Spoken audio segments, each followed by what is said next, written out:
Bienvenue sur Radio Voix vers la Suisse RVS, la radio qui vous dit tout sur les coulisses de notre histoire.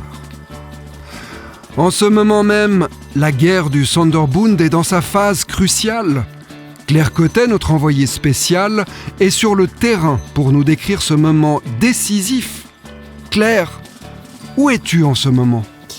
Eh bien, je suis vraiment au cœur de l'action. Aujourd'hui, on parlerait de journalisme embarqué, en direct du champ de bataille. Nous sommes le 23 novembre 1847 et il est environ midi. Honnêtement, je ne peux pas vraiment te dire l'heure exacte. Je me trouve au pont de Gizikon, aux côtés des troupes insurgées. Le pont est âprement disputé et le Sonderbund est pris en étau. On vient de me conduire chez le général Salis Solio pour échanger 2 mots. Général! Une minute seulement, vous voyez bien qu'ils se massent vers le pont, ils sont de plus en plus près. Là, à gauche, mettez-vous en position, attention, tir d'artillerie en face. Puis-je me permettre de vous demander, général, si vous ne devriez pas vous mettre un peu à distance du champ de bataille? Vous n'avez aucune vue d'ensemble. Si, comme ça je sais ce qui se passe, je dois être avec mes hommes, ne serait-ce que pour soutenir le moral des troupes. Résistez aux assauts, vous là-bas, feu! Mon général, il se rapproche. Quels sont vos ordres? Mon général, attention! Que se passe-t-il?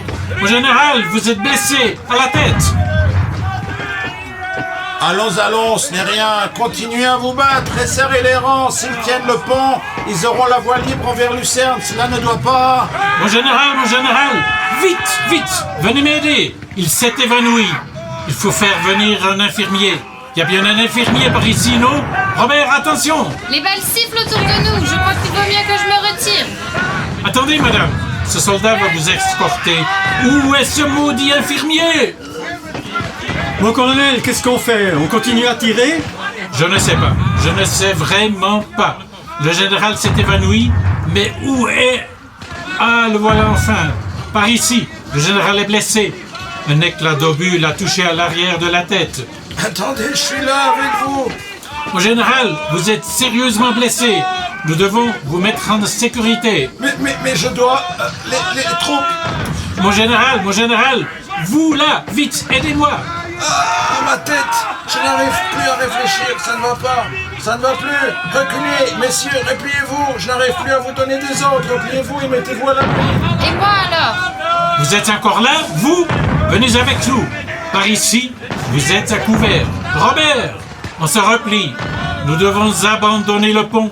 Faites passer le mot, on abandonne le pont. Aidez le général, emmenez-le. Bon sang, que c'est bruyant et toute cette horrible fumée. Je crois que c'est le moment de rendre l'antenne. Il faut absolument que je me sorte de là. Bien sûr, Claire. Fais attention de te sortir de là sans trop de mal.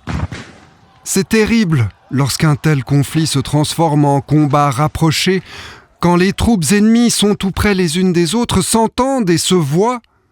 Et ici en particulier, où des gens de la même famille se font même parfois face. Les conséquences vont encore se faire sentir pendant longtemps. Dans les cantons où les conservateurs et les libéraux ne se supportent pas, où il existe des associations villageoises conservatrices et d'autres libérales, où il n'est guère possible de se marier au-delà des frontières partisanes. Mais fort heureusement, tout cela, c'est du passé maintenant. Et voilà, chères auditrices, chers auditeurs, nous allons nous quitter pour de bon cette fois. Merci de nous avoir suivis tout au long de cette série sur la guerre du Sonderbund.